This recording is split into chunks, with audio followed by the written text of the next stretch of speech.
Fuck. All right, we're rolling. Planet B presents Cult and Culture Podcast.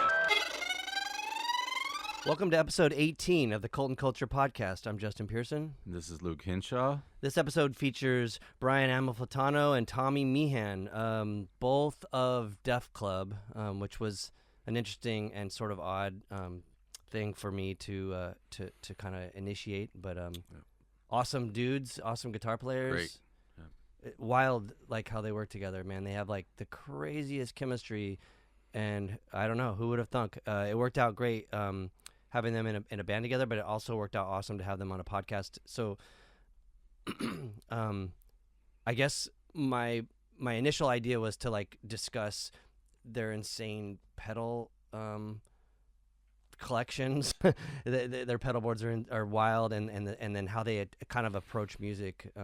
And all their various projects, not just Def Club, but yeah, I don't know. It was cool to kind of dive into that, and also they have really strange, in my opinion, strange influences, which, you know, I guess when you know the influences, then you can kind of go like, oh, I see where that's coming from. If you didn't know though, you wouldn't guess it. And also too, I kind of wish I didn't know sometimes.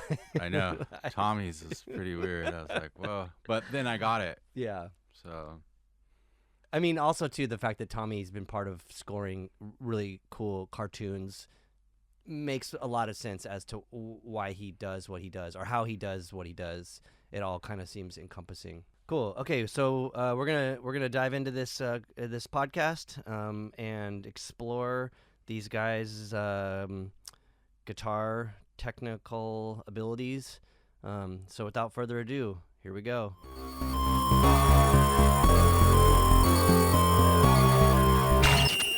Hello, gentlemen of Def Club. Yo. Would you like to introduce yourselves and maybe give your a brief, relevant background of each of you, your, I don't know, your places on the planet, in the universe? I'm Brian Amalfitano. I used to be in a bunch of bands. I guess I played in powerviolence bands and things like that before. I was in Antichrist Demon Corps, and I've been playing music for a good couple of decades now, not making money. So, yeah, life's good. Oh, so you're a professional. I'm a professional, yeah. I'd like to think so, yeah. you run a record store too, right? I do have a record store. I have a Midnight Hour Records. My brother also has his record store. He's in San Fernando. I'm in San Gabriel Valley. And we both played in Antichrist Demon Corps. So we sort of started playing sort of punk rock in like early, like 2003, something like that. I think the band started in La Puente, San Gabriel Valley. And it just sort of started with, backyard shows, punks and cholos and rockers and all that shit. And The cool shit. Yeah, the cool shit. You know, when people were playing powerviolence a lot in our area and sort of Inland Empire, like Riverside, Fontana, a lot of backyard parties and things like that, and everyone on meth. So, Yeah. it made it interesting. It was like, let's play everything really fast, but everyone has a short attention span because, they're all tweaked out. So your brother's straight edge. He's straight edge, yeah. And I was straight edge till I was about 25 as well. So. If you're not now, you never were. Yeah, I know. I'm a poser. But, yeah, there was a lot of that.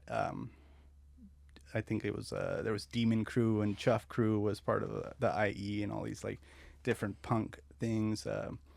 El Monte and Baldwin Park was a little bit more like street punk and like Misfits and sort of just Ramones and basic punk like that. But it's true. I wasn't straight edge enough. It was like, oh, like you're straight edge, but you don't listen to this music. So how are you straight edge? I was like, I didn't know how to be anything about music. So it started with that, playing in punk bands. But punk, I think, was more, to me at least, just do it yourself or do whatever you like and listen to whatever you like. Real punk, I think, But most punks at that point, especially in, I guess, junior high and high school, you just sort of, if you don't look a certain way, you don't fit into that. If you're not, dressed if you're listening to hip hop, you have to dress a certain way. If you're listening to punk, you have to dress a certain way. If you're a raver, and I just kind of didn't fit into any of that, but I liked a little bit of everything. So you grew up in the Inland Empire? No, just sort of playing shows for some San Gabriel Valley. So mostly, I grew up in La Puente, Azusa, Covina, West Covina. We moved around a lot, and then we moved to Argentina. My family's from Argentina, so. But so like for me, I'm sorry because we live in awesome San Diego, and LA is just a big thing for us up there, all of it. But I know like Inland Empire was always like the Man is the Bastard people and stuff like that. So is that still part of? Because that scene was pretty diverse or open to. Yeah, I think it's just also more the next generation or something maybe. San Gabriel Valley in the Inland Empire was a lot of Latinos, and so it was a lot of diverse music, But you'd have punk, and then you'd go to a quinceañera and have norteños and all sorts of different things, and so you were exposed to a lot more music. I think a lot of oldies, a lot of everything. Yeah. Whereas like Cholo shit. Yeah. Whereas maybe other areas are more hardcore. I don't think we were as hardcore, as hardcore punk in that scene or whatever. And it's, we never really associated with LA because LA was further for us. We would go to we'd take buses, if there was like protests and stuff like that or shows or whatever. But even then, I think we did more like Pomona, go to the Glass House. And I think my first show was at the Glass House, and it was Total Chaos and Narcoleptic Youth and Litmus Green and like all these punk things, and actually my mom, my brother went to that show, and my mom was like, "Oh, you should go in there just in case he gets in a fight or goes into the pit or goes into whatever." And I'm like, "What am I gonna do? Like protect him?" So it was kind of that, and it just started from there, and then we got more into like crust stuff and dystopia and like sort of weird stuff, and he sort of went.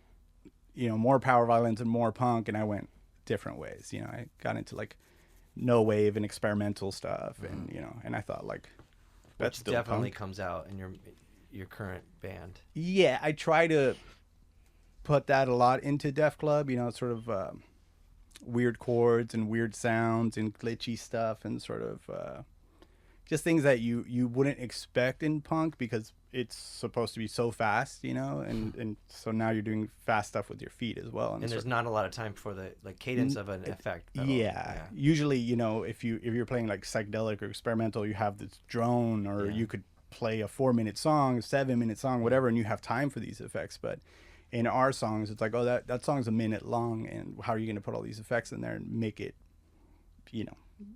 make it sound organic or natural to the song, not just like you put a bunch of effects on it for the sake of effects or whatever. So now that you've just taken up the entire podcast, like, how'd you meet this guy? And Tommy, do you want to just roll with it and let us know what you, because how did you and I meet, Brian? Def Club, we got our first show because of the Manx.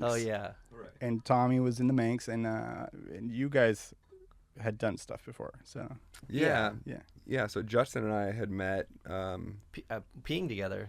Oh yeah, the very first time we met, we were Cartoon peeing Network. right next to each other. Yeah, at Cartoon Network. Justin came in to do a voice for this show that I composed music for, called Uncle Grandpa, and we wanted to get Justin on. We liked The Locust, so we said we should get Justin. That was like a dream come true.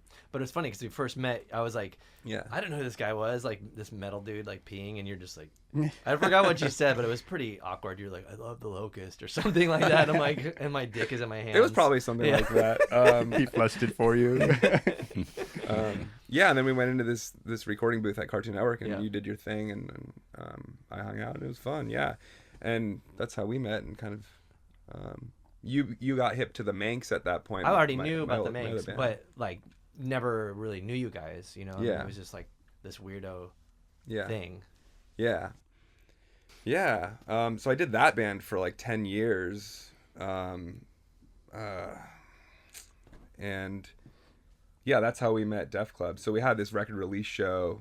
It was your guys' first show, right? It was our first show. We played at the Bootleg Theater, RIP. And you guys were nice enough to let us play. Oh yeah, we were stoked on it. I think at that point we only had the EP, and we only had like 5 actual songs, and we maybe played 9 songs that day, and 4 of them we kind of just bullshitted our way through. Which you could maybe tell some of us bullshitted more than others. But and then Tommy had offered to start playing with us as a sub. So we were like, if the possibility of going on tour arose, we might need other members because not all of our members could tour for a month or 2 months. People have jobs and shit like that. Most of I think we don't, but the rest of the people have jobs. And so Tommy started filling in on bass. Yeah, that's how I learned all the songs. But then I learned them on the guitar, and then I came in and just started playing guitar.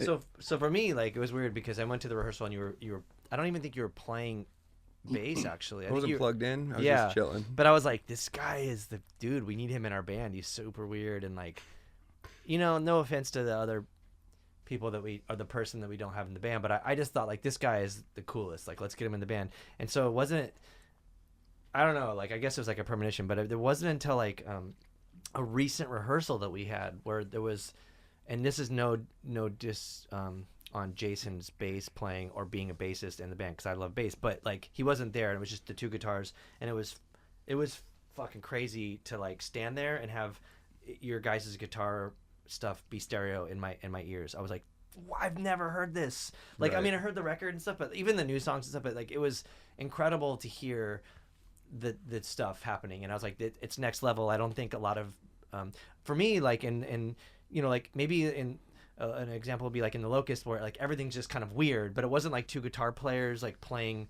harmoniously. Like in The Locust, it's like we're all trying to find a frequency that we can sit in nicely, because everyone's like, there's bass and synth, which can kind of compete, and then I'm always trying to like, well, I'll just go over here, and it's weird. So it was really nice, because I've never been in a band with two. Oh no, I've been in a band with two guitar players, but never with like a ton of effects and stuff. And it was just really awesome to hear that. And I think that it made me appreciate you guys even more than I already did. I was just like, you could tell that a lot of effort went into bringing the two strange sounds together. Yeah. I think Tommy put in a lot of work. I mean, the first EP I tracked all by myself, and I just sort of put a bunch of pedals together, and it came out the way it came out, and I love the record. But the second one, Tommy had already been learning a lot of stuff, and we were talking a lot about pedals and how I use mine and how he should use his to sort of contrast that as well. And he just can geek out with me on pedal stuff, for hours, and just get weird sounds, and it's like, oh cool, like, yeah, if you do this weird thing, I could do that. And so he's sort of like a pedal guy like I was, where again, prior when we played at the Bootleg, like, our former member didn't have the pedals, or didn't really. One thing about Powerviolence was, even in ACxDC when I was playing the band, is like I didn't have effects pedals at all, because it wasn't like necessarily acceptable for you. It's not part of Powerviolence. It's just sort of plug into whatever amp might be there at that show and just play a distortion and as fast as you can. It's not even super tight at us. It's not like metal or something where you have to be proficient and sort of technical. It's just play fast and slow down and then play fast again. And but Tommy brought a lot of precision into Def Club, and a lot of the extension of my pedal board, and sort of complementary things. So you're both pedophiles. Yeah. Hopefully that was caught the right way. pedal files. That's a new T-shirt. Yeah. That could be our next tour T-shirt, probably. Pedal files. Yeah. We have two pedal files in our band. Can you pick them? Dancing on the edge there. I can't claim that. I think I forgot who called Nick Zinner a pedophile. It had something to do with like Nick Cave or something. I don't know. Someone in Nick Cave's band maybe called Nick Zinner a pedophile, and I was like, that is the fucking funniest thing I've ever heard. So I mean, I don't even know where to start, because pedals are awesome, and it's such a cool thing that I think a lot of people maybe don't explore that much, and like finding strange sounds, because some of the stuff that you guys come up with isn't I mean, there's melody or there's harmony in it, but it's not like, oh, that's like a A minor. You're just like, what the fuck is that? That sounds like an alarm in harmony with another alarm, or spaceship in harmony with another one, a broken one or whatever. So like, I mean, where do you start, like, I guess, with your structurally? I think Tommy knows music a lot better than I do, so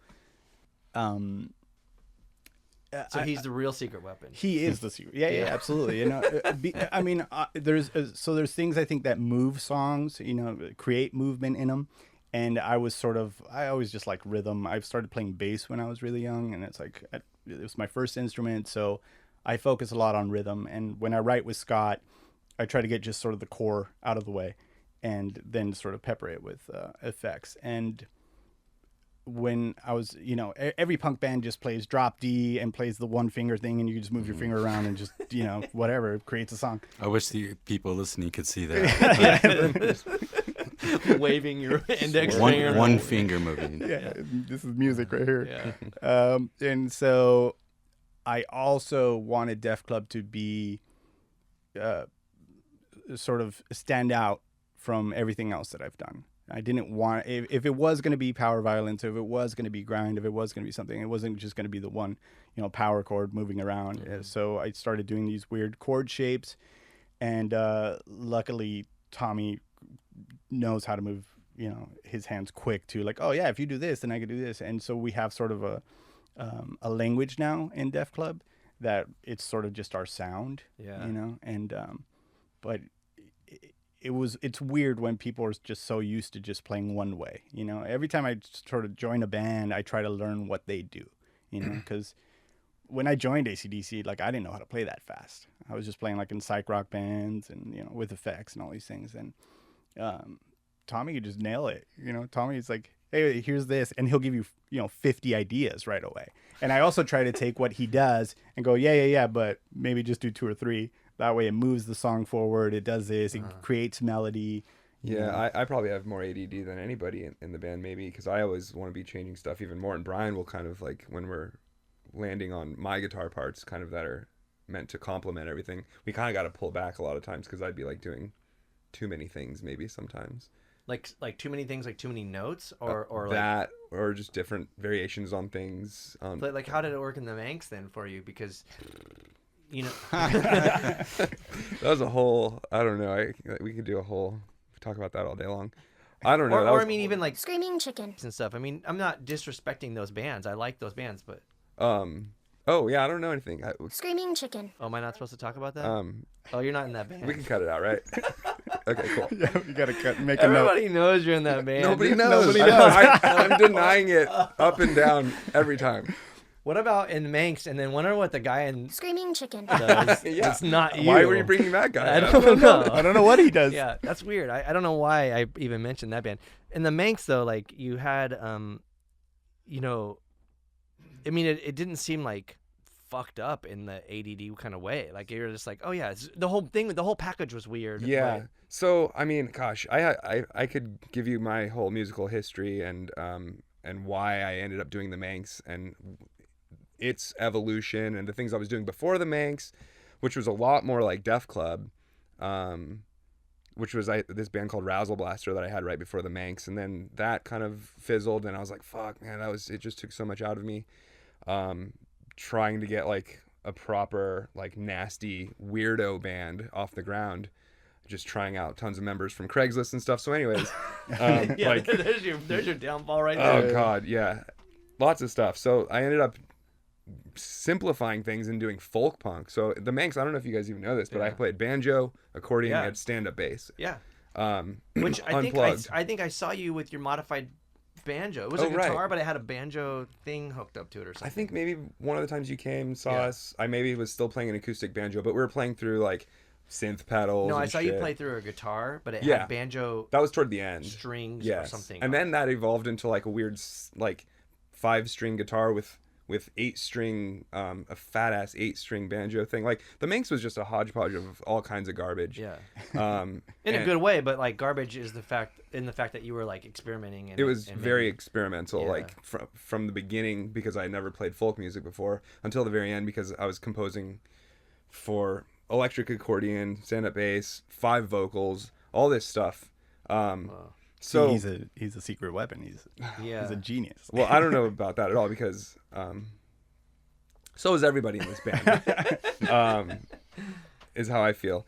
But so yeah, I don't even know where we are, or where we're going right now. Where were we? I don't know. Yeah. But it's funny though, because like on the Def Club LP, which I think is fine, and it has a couple good songs on it. But I think it wasn't until like we wrote the new EP where I was like, oh, finally we're figuring it out. Because I there's parts of the LP where I'm like, dude, everybody's just soloing. This is like not acceptable, you know. Like, and when I say everybody, I mean also the drums. Like, it's just like, dude, what the fuck, man? Like, someone needs to pick a lane and like kind of roll with it. Like, maybe. But I mean, you can do that. Like, I mean, bands like The Locust or Dillinger Escape Plan, or I mean, there's a ton of bands that have just been like, or Phantomos, whatever, just like shit. Right. You're just like, what the fuck is happening Non-stop, constantly? yeah. You know, like, so, not that, yeah, I don't know. I'm not sure. Like I guess I was just like, we gotta figure it out and like reel someone in. Like, everybody can solo, but not at once, you know. And that was kind of like what was happening, I think. Yeah. Yeah, it's tough. Sometimes you have to pull back from the composition and because you're always so in it as an instrumentalist too, I think, and you just want to be fucking going all the time, especially if you're inspired by weird, crazy music like The Locust, Phantomos, Dillinger, and all this stuff, which I grew up on completely. So something happened in my brain a while ago where I'm like, if I'm not doing all this crazy stuff all the time, it's too boring, you know. But it's like you pull back. And something like the new EP that we're working on, it's like, oh, there's very just like kind of simple, consistent, cyclical parts that's all it needs to be. And now we're finally kind of like, or like stuff where there is like a mid tempo, and you're like, oh, there's a normal drum beat, like that a normal human being not would play, soloing, yeah. and then there's these two cool sounds and guitars that are coming together in harmony somehow. That's so cool. Yeah.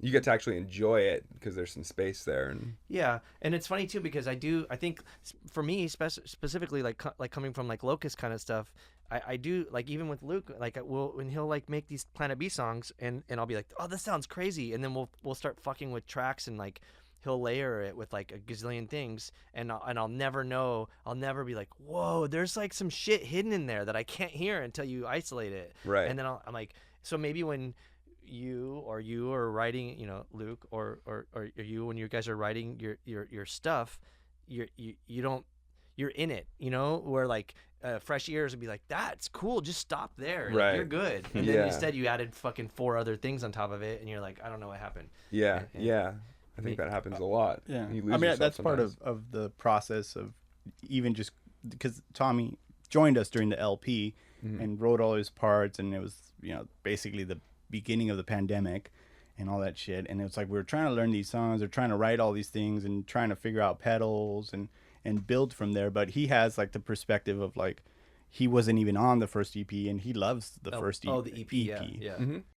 And that was kind of just like 5 minutes of just going at it, like, but it and is very simple in a sense. You're like, I think that's because I'm a poser, and like you know, pop music is like, I think like, no matter what, like you need to have some sort of like hook or something that you enjoy and you can remember, and that other people can remember. Because if you're just playing sloppily, like, anyone could just do anything and make noise, you know. There has to be a purpose to what you're doing, you know. Or a purpose? What do you mean? Well, some people just like they have feedback during their entire set because they don't know how to manipulate feedback or whatever. Where Tommy and I were talking about this actually like the other day, where we want to have organized chaos. You know, if you have a sense of chaos where you're about to go over the edge, but you don't quite go there, you know, where you're pushing people, you know, you want them to feel like, holy shit, what's happening right now? But you have to be able to replicate that every time, you know, because if you have control over the chaos, then you're a wizard. Then it's not chaos. Yeah. But then it's just tension, right? Is that a better word maybe? 'Cause Sure. Chaos is like untethered. You're just like, I don't know what the fuck's happening, you know.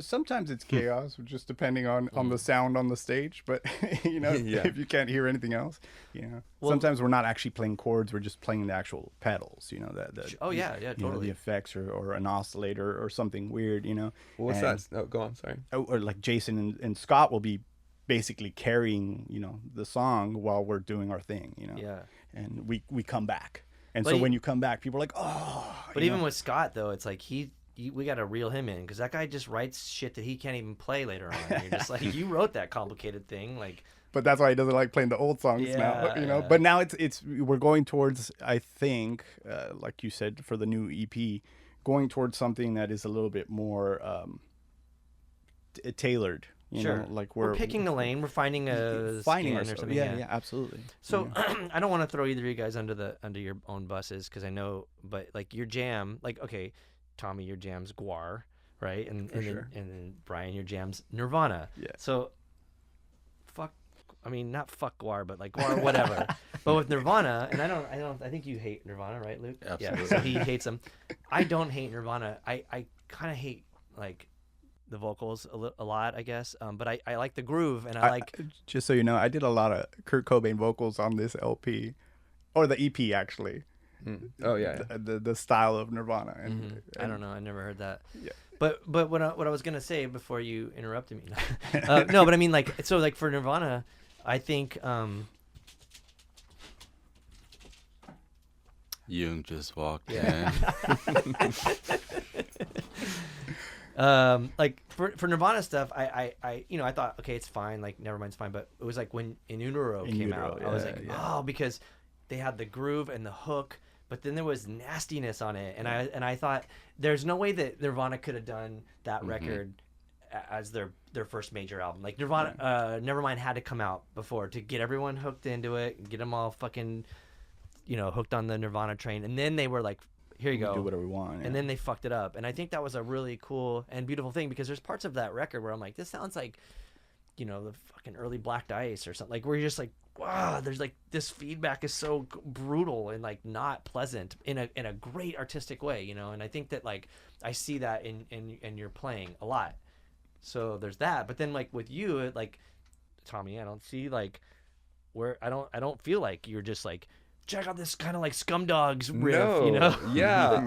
I mean, well, but you took a lot from like Buckethead and Yeah, I have so many. You play guitar much better than Def Club allows. Sure. But kind of going back to what Brian was saying earlier about not being punk enough or not being this enough or not being that enough, but he really enjoyed a little bit of everything and kind of drew from all these different places, maybe even unexpected places, and that's like, that makes up who you are now creatively as an artist. It's very much that same way for me. I mean, like, and again, it's too much to get into, but like I grew up on, my first thing was Crisscross when I was 7 years old or something. That was the first music I ever really heard. My parents didn't listen to music in the house. It was always like sports radio. My mom was at work all the time. I never even heard music really until like Crisscross. And some kid at school had it. I was like, fuck yeah, Crisscross. And then it was like, whatever. I'm not going to go down the whole thing, but then it was like metal in my teen years. I didn't discover punk until I moved to LA really. So I was like 20 years old working at this place called Scooby's Hot Dogs on Hollywood Boulevard. Everyone there were all these punk kids with tattoos and chains and shit. And I was like, oh, Oingo Boingo, what is it? Just like Devo, Crucifix, Fear. This is the first time I heard this stuff when I was 20, so kind of late to the game. Because in my teen years, it wasn't like hard enough. It was like, what's this punk stuff? It's just kind of like light and kind of, but I didn't get it until a little bit later, of how like the attitude and how disgusting it could be.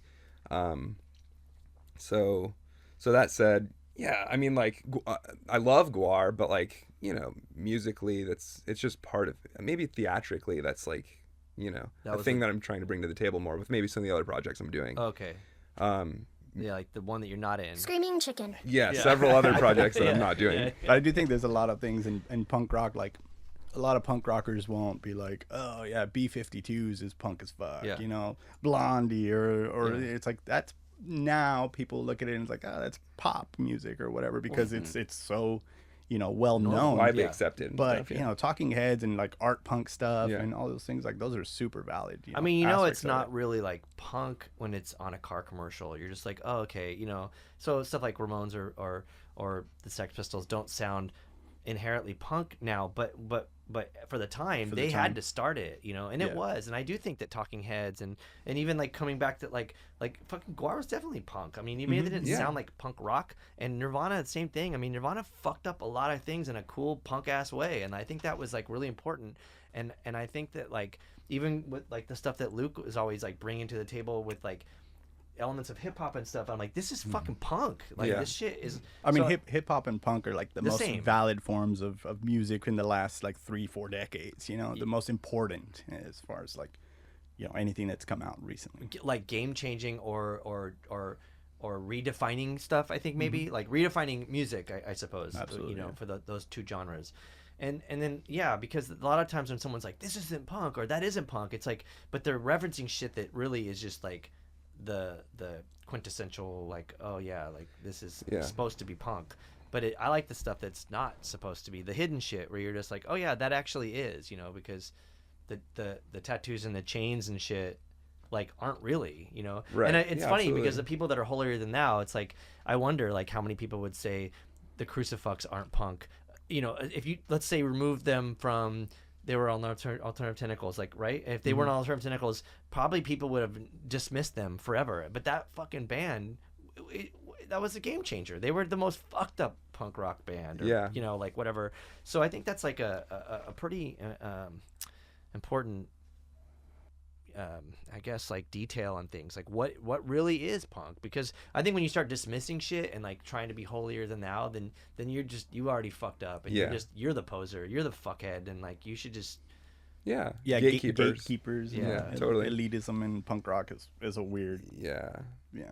It's a no-go for me. I mean, even for power violence, like that's just a crazy genre in itself, because who coined that term? Eric Wood. And Eric Wood says like the only power violence bands are the ones that I think he rambles off on that Man is a Bastard Crossed Out split. He says it's the first time he says like, I think he says like power violence, and he says like Capitalist Casualties and Crossed. I don't even know what bands, I can't remember, but and he said that's it, and then it became a thing, and everyone's like, because I constantly was always told like the Locust isn't power violence, the Locust isn't grindcore, the Locust isn't this, and I'm like, you're right. Suck a dick. We're not any of that shit. And no, you don't care. Or we're all of it, and you're the loser, and it doesn't matter, like, because it really doesn't matter. And like, I don't want to be this, and I don't want, you guys to be the thing that they said you should be, like at the hot dog place or whatever, like just do whatever the fuck you want. Yeah, that's the thing I have trouble keeping up with, even in these conversations, is like genres and like, this is D-beat, but it's not quite like crust enough or whatever. I'm just like, I don't even know. I just like all this stuff. And Def Club is hardcore, and I'm like, all the other hardcore bands are hardcore, and I don't know what we are. You know, like we're much weirder. Just just the pedals alone, differentiate us. Just us now doing 3 vocals, all these things. It's the subject matter that we talk about isn't necessarily hardcore. Hardcore seems really testosterone driven and sort of masculine and whatever, and it's like, I always just kind of got beat up by these dudes. Like, I don't really, I don't know. Well, there's like a lane that people have found, and they just stay in it. And I think that, like, for me, it's funny when we're at rehearsal, I'm always like, I want to play the fucking crusty D-beat shit, but then put like the sci-fi guitar sounds on top of it. Like what would, Discharge and Melt Banana sound like together? Like, that's the band that I want to be in, like marry these two things and then make something new. Like, that's cool. Where I think a lot of people are maybe afraid to do that. Yeah, and people like to just kind of like jump on and sound like everyone else. That's the majority of music, and like I have a hard time getting down with any of that stuff. Like, for a long time I had trouble finding new bands to listen to because it needed to be 100% something that didn't sound like something else. So like, and I was like super snobby because of that. So I was always on the hunt for like something that just didn't exist yet, except for in this one place. Like Sleepy Time Gorilla Museum or something like that. Like, or Buckethead was like, what the fuck is this guy? Like, he's doing noise stuff. The Locust was one of those, like Dillinger, just stuff that's like, you can only go to this one place to get it. But then that shut me off from listening to a ton of different bands because, I don't know, all these ones over here, they just kind of sound like the same as all these other ones over here, I don't listen to music. I hate music. I fucking totally hate it. Yeah, me too. Yeah? I'm just here all fucking day. So when when I hear music, I'm like, fuck. Yeah. Like, I just want peace and quiet and like nothing. Or like classical music is like, I can just do that all day. Yeah.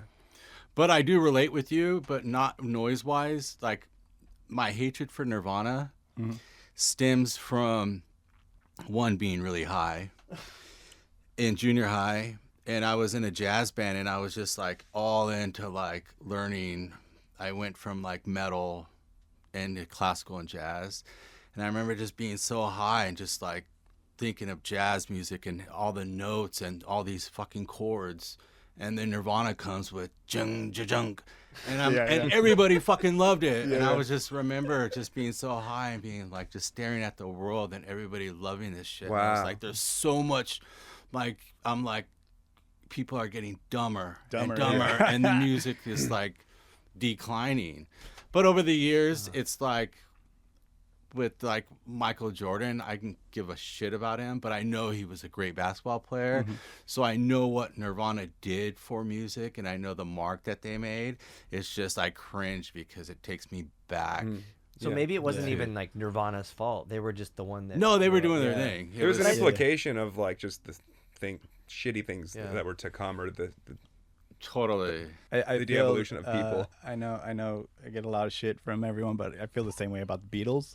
Mm-hmm. I just kind of just never got into them. You know, so we're from Argentina. You know, my parents are from Argentina, and I grew up with like opera, like Luciano Pavarotti and sort of Fabuloso Skylarks and ska and reggae and Lee Scratch Perry and all these like other elements everywhere. You know, and there's so many things musically that you could get into where punk is just one thing, and yeah, I love it, but I don't listen to it ever when I'm at home. You know, I'm not ever like if I'm in a tour van and we're listening to like they were listening to Slipknot the other time that we were coming up, and I was just like, my brain was just like, dude, I can't just listen to heavy music all the time, you know. And but Terrible even, heavy music. yeah. But even like, you know, I got into like Bitches Brew, Miles Davis, and you know, Maggot Brain, and all these like records that kids really didn't like, or Frank Zappa, or like, you know, Sonic Youth was a huge influence on me besides Nirvana too, and sort of drone music, and you know, sort of experimental things, and I think there's so many valid forms of music, and if you just limit yourself, you're just going to create a very limited amount of music as well. So Like if you only listen to this, you're just gonna regurgitate. that's where you're gonna regurgitate that, shit it out later, you know. Yeah. And so I do think Def Club, there's like some things that I could pinpoint that I'm like, oh, that's a little bit of like my Latin heritage, you know, that's Spanish. That groove right there is from me listening to these bands, you know, and where other people might not catch it. But some of my friends, you know, that have known me forever, they'll be like, hey, I heard that song, this sounds like, you know, this from this band. I'm like, oh, you caught it, you know. You know, like there's a lot of experimental bands like Café Tacuba, you know, they did a lot of great experimental records. Caifanes, Jaguares, all these things that, you know, you grow up with in other countries that influence you as well. And America, you know, it's very limited, and it has to sell you these things. Where Nirvana, I think I was 8 years old when he died, and I wasn't into them. You know, I just remember that they played Unplugged in New York on MTV over there in Argentina. I was living in Argentina, and I was like, oh, I like this band. And I came and I bought the first record, Bleach, and it said, this is Nirvana's first record. So I was like, oh, this must be the best one or whatever. And I didn't know, and it was heavy as shit, you know. And then I was like, all right, well, this is not the one that has the single Smells Like Teen Spirit. But then I got into so many other things because of that, you know.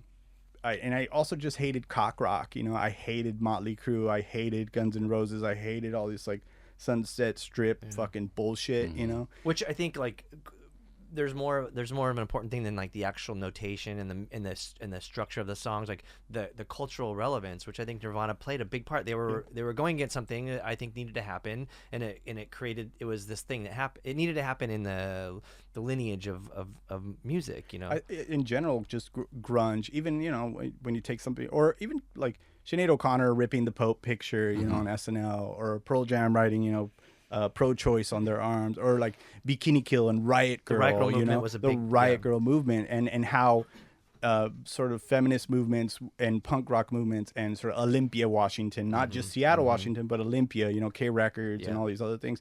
And those are like important forms where a lot of like hardcore kids, they're like, they hate female fronted, quote unquote, or just any female bands. They're just like, yeah, they're all right for girls, but if it was, you know, guys, they'd be much better. And you're just like, you fucking suck, dude. Like hardcore bros are just, you know, they're sort of just annoying in that way. And I just always, I wanted to not be a bro. I wanted to not be masculine. I didn't want to be like just a dude, you know. So I got into music that I guess is, you know, not considered as, you know, metal was heavier. I did get into like Korn and some of that new metal stuff for a little bit, but I got out of it real quick because I was like, this is bullshit. Like, You know, there's some good bands like Rage Against the Machine, you know, the Politics and stuff like that. But for the most part, you know, if you see that documentary on Woodstock or, you know, you're like, oh, this fucking sucks. This era of music sucked. Yeah. And it was a big wasteland for a long time, you know? That documentary will make you not like music. Oh, yeah. Like dude, there's so many things in there that were just terrible, and I'm like, why am I even a human being? This is like boner, dude. I don't want to be part of this thing, culturally or whatever. It's But weird. I mean, it is funny though. Like I do appreciate the sneaking in of things. Like even when Luke was putting together the Satanic Planet tracks, like there's a cumbia on there, and it's like like I guarantee you, 99.4% of the satanic, you know, Satanist or whatever, you know, like don't know like that's cumbia. You know, they're probably just like Hail Satan, you know, and there's like this awesome cumbia. But I think if you take it like you know, a lot of goth kids, like a lot of people, let's say like Cholo Goth, right? You know, if you take Cholo Goth and is that a real thing then? Like, or is it? I thought it was just a. Well, no, I mean, if you just take like No comment. punk rock Latinos, basically, you know, and you're like, oh yeah, like I like Morrissey or The Cure or Bauhaus or Joy Division or whatever, and you put that in a Satanic Planet song, like I guarantee there's a good amount of Latin people that are listening to that song and going like, oh yeah, this is a cumbia. You know what I mean? Like I'd be able to pick out like this is a cumbia, you know, like or this is a salsa rhythm or this is a whatever.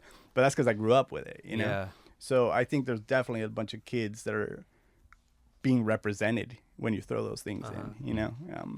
But I wonder, like, because maybe, I mean, not to like date everybody here, but like maybe for like Luke and I, like, or I don't know, maybe like when I was growing up, I remember like being able to go to the record store and I would buy, you know, I could buy like, let's see, like, Lard and Bauhaus, and that would make sense, you know, or like, you know, what is that, like industrial and like goth and like it just and I was a punker with a mohawk, like that all like makes sense to me, like, but I feel like the younger generation, like people that were like 10 years younger than me, like didn't have the sort of ability to do that. It was like everything was like very more like structured and more narrow, like you had to fit into this like realm of stuff.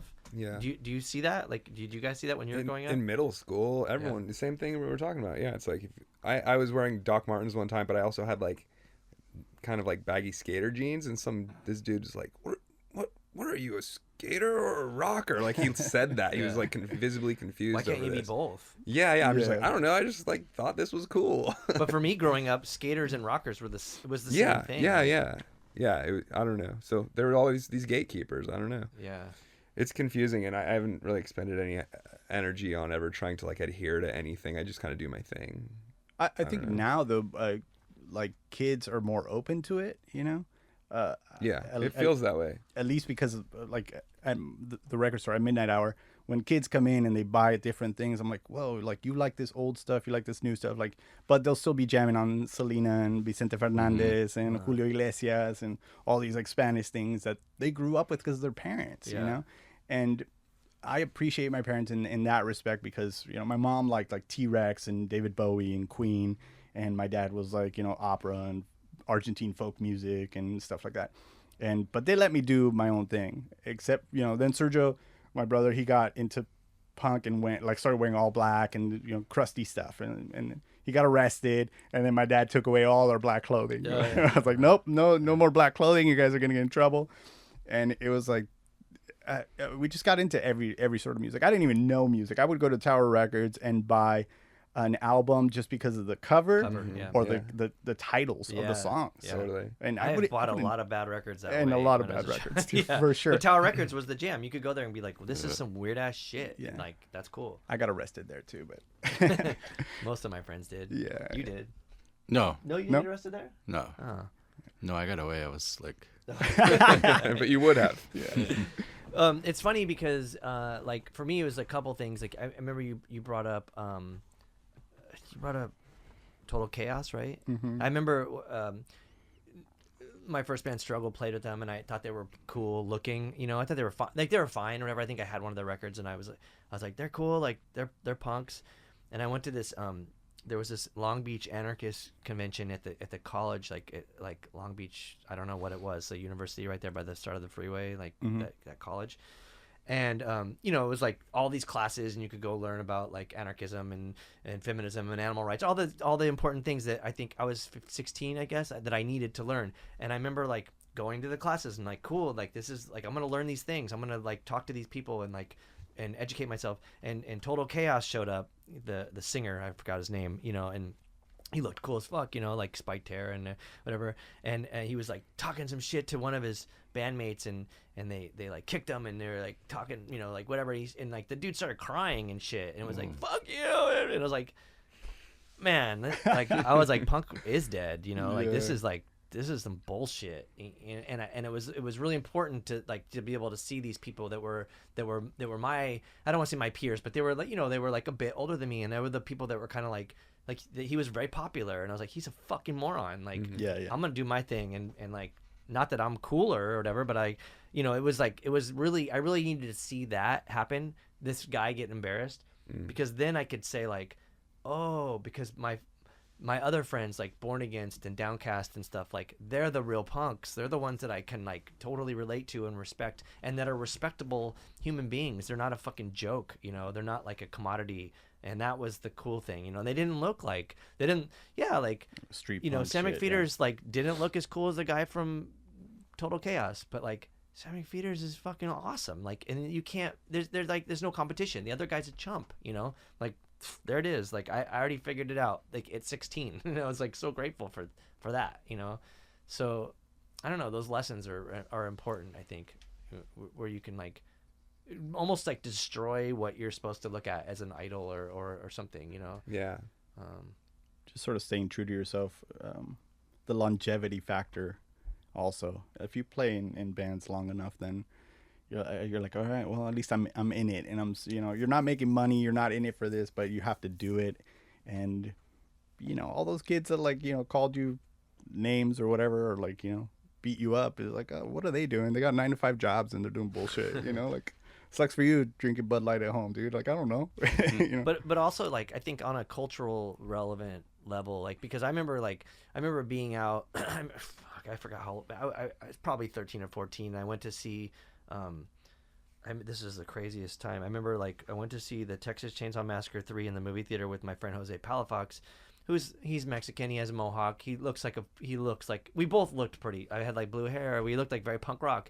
And my mom, you know, she was an alcoholic and didn't pick us up from the theater, so we were like stuck at this movie theater, and we had to walk from the sports arena to Claremont. It was a long time, you know. It was like 10 o'clock at night, and we're, you know, these two like 13-year-old kids, and we get pulled over by the cops, you know, and the cops are like immediately start making fun of us, you know, like, what the fuck, like, what are you guys, not, are you guys skinheads? And like, I was wearing a Nazi Punks Fuck Off shirt, you know, and I'm like, okay, you know, and then Jose has a gigantic mohawk, you know, and I'm like, we're clearly not skinheads, you know, what are you guys, fags? And we're like, well, I mean, I guess you could call us that. I mean, that would be like the obvious thing. Didn't say like we're straight or what, you know, like whatever, but we did say we fucking hate Nazis, you know, like put two and two together. And so I started figuring out like the like cultural relevance of punk rock, you know, and punk, and that was an important lesson as well, like to go like you know, against stereotypes and norms and authority figures and things like that, which I think were important to learn, and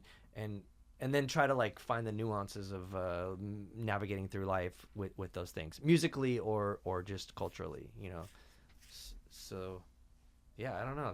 Those are weird ones. But you mentioned Fear. I think that was that's a great example too, because they are kind of like almost like the quintessential punk band because of the like nastiness. Yeah. But if you listen to their records, they're so fucking tight. They have like a lot of jazz shit. Like they're kind of like the Dead Kennedys, where you're like, dude, Dead Kennedys were really talented. Like they weren't just dicking around. Like, I don't know, what's a band that just like, you know, I mean, no offense, but like Ramones weren't like that technically proficient, or like Minor Threat wasn't like that, you know. But when you look at like Dead Kennedys or Fear or something, where you're like, dude, the musicianship is intense. And they're doing interesting stuff too that you don't hear from any other bands. But did they get? I wonder if people were like, Jello, you're not a punk, you know. You're like, what the fuck, you know, like you can't, like, maybe it was different then, you know. Maybe you could get away with it, I guess, at that point.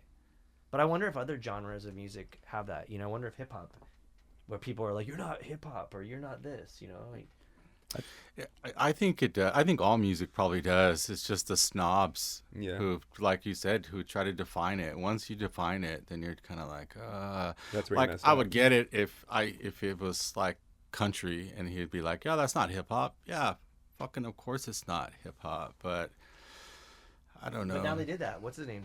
Was it Lil Nas X? Lil Nas Oh X. yeah, Yeah. Country Road. and it blew up. Yeah. I mean, but that was, and I don't really like that music, but I think like, damn, man, I'm glad that guy did it. Like, that's cool. Like, that needed to happen. I think it depends in every genre. I mean, hip hop too. It's like you have like conscious hip hop, you have experimental hip hop, industrial hip hop. You have, so you could still fit into like these little weird things. Like I always like Saul Williams as a lyricist more. I like Cool Keith because he was weird. You know, Dr. Octagon, all these like weirdo takes on hip hop. You know, and it's like, oh, that's a lot of fun. You know, and I think it's more like there's punk, hip hop.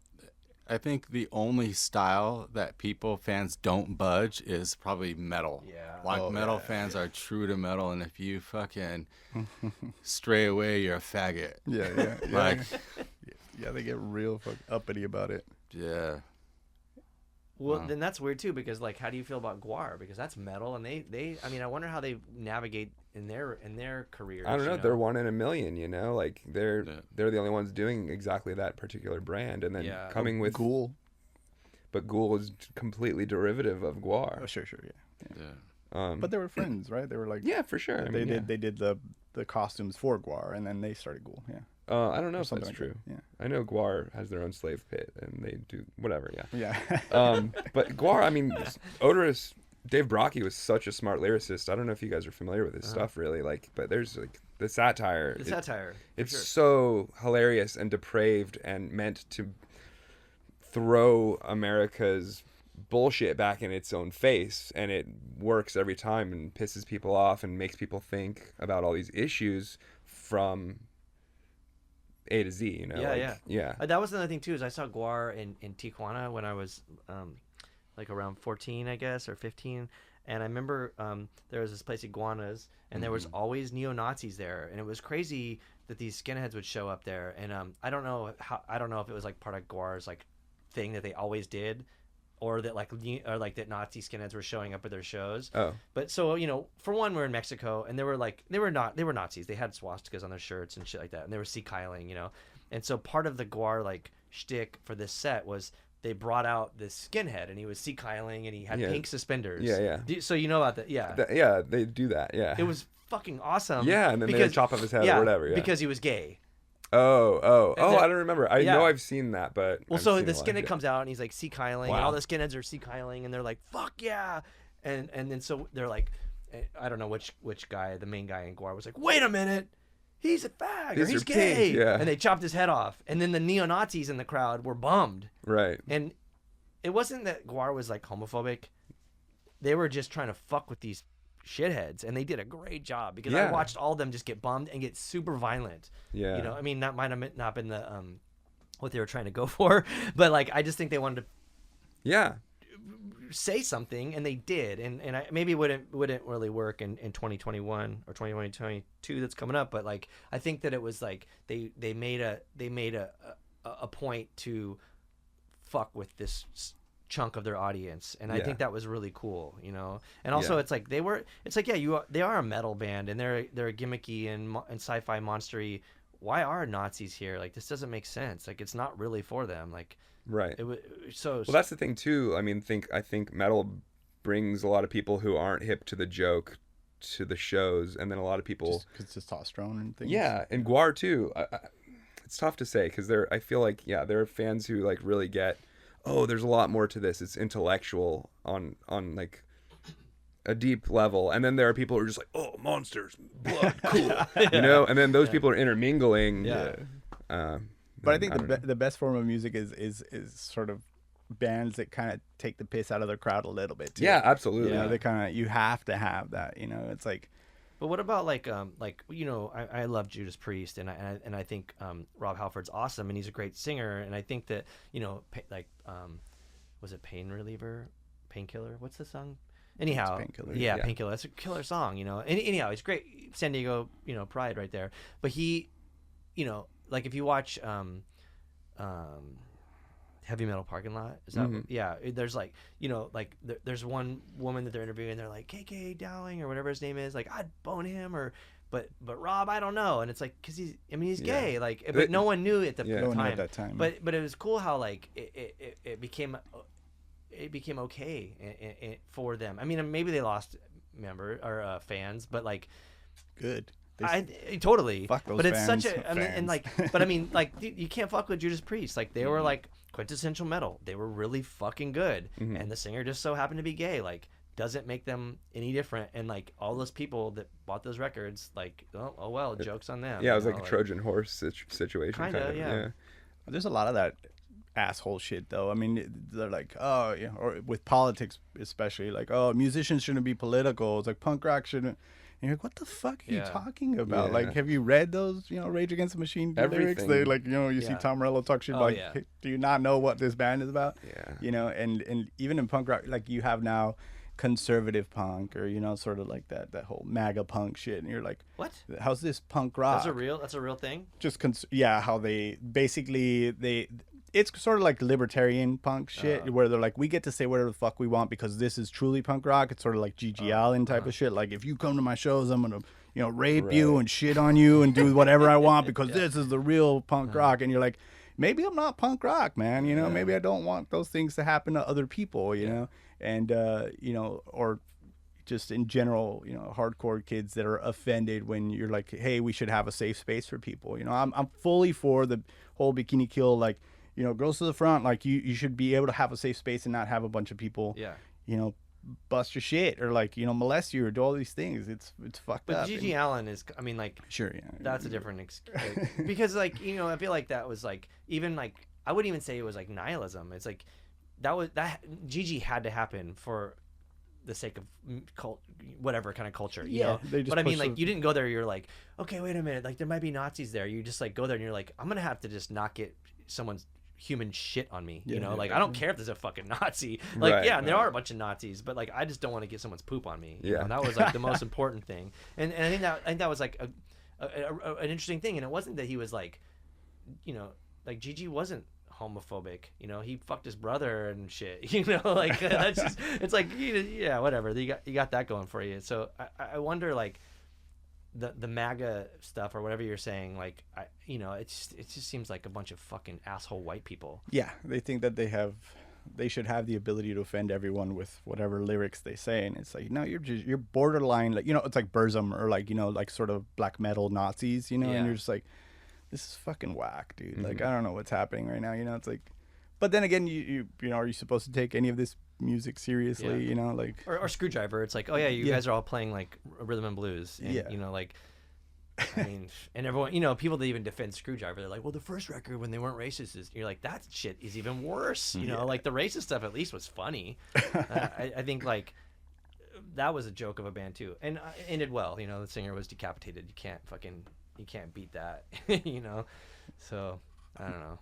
Hopefully, I think you said it, or one of the things said about Def Club was like, at least offend someone or do something, like, at least get an emotion out of someone, Oh yeah, if you don't, apathy lost. Yeah.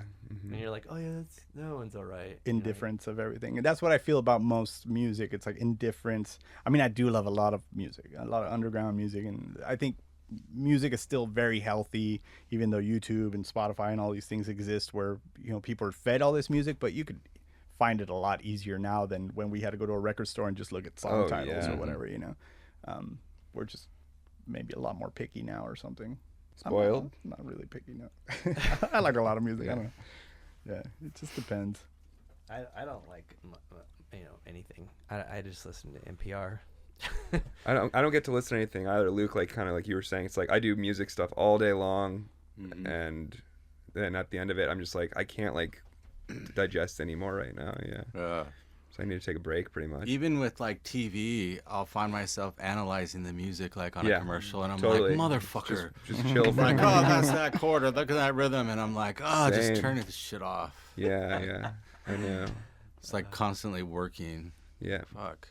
But I think also like things like Netflix and all these things have made me dumber, and so when I used to be, not only did I listen to weird music, like I would read William Burroughs and, watch weird art house films. And I think that inspired me to be a weirdo more and to write weirdo shit. And it sort of translates still, where like, I feel like I should read a lot more now than I've been reading. It would probably influence us in different ways for how we create things. Oh, so you're saying you spend too much time watching stuff? I do now, yeah, and it's made it that I'm really lazy, and so I'm trying to consciously change that. And maybe that'll make Def Club a little bit even weirder, but who knows? Or we'll just let Tommy write the next album. We could do that too. I find myself doing the same thing. I kind of just like zone out after, because we're working all day long on like this band, that band, record label or shop, whatever. And then it's just like I just want to like chill out and just like zone out, put something on. Even if it's a movie I've seen 8 million times, that's preferable, because it's like, oh, this is just keeping me company. It's like an old friend, and I can just like decompress for a minute. So reading, the idea of like reading or exercising after a long day of all this stuff is like, fuck. It's a whole thing to like muster up the courage to do. Because you have to be engaged. Yeah, exactly. Because usually I'll wrap up work it'll be like from when I wake up until like 2 a.m. or something, and I'll just be like, oh God, I just like, where am I right now? Frazzled.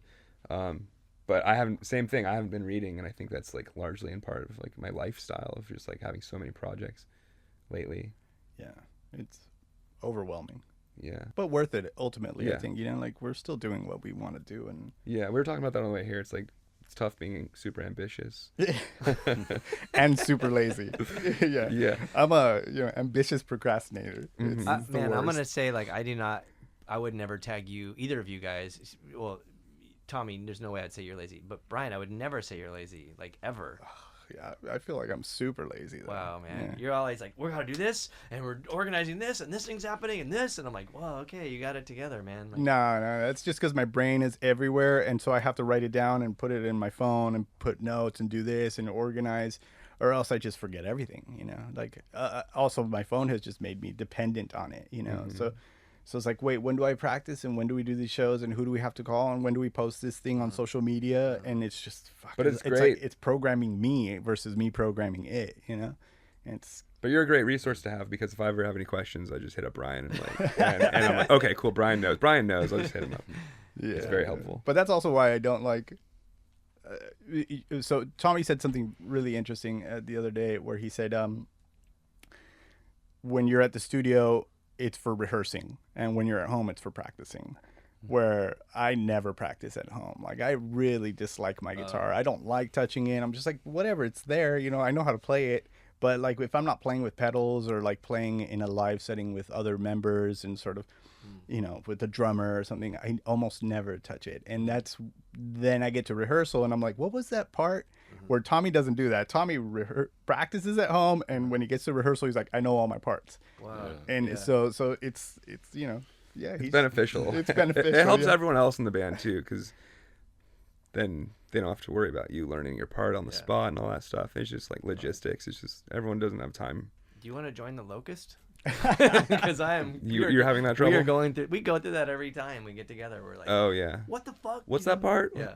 Yeah, it's just go over it before you come to practice for an hour, and then come and you'll have it. Some of us don't have the hour before. I know. You got to make the hour. It's like making time to read. I got to pee so bad. Okay. Is there a place to go? Yeah, you should pee, and we could just stop right now, and you can just pee. And that's a great ending. Great. We'll just end it right there. Thanks. Yeah. Thank you guys for having us. Yeah, thank you. All right, there it is. Go pee. Okay, I really gotta go. I've had to go for a while.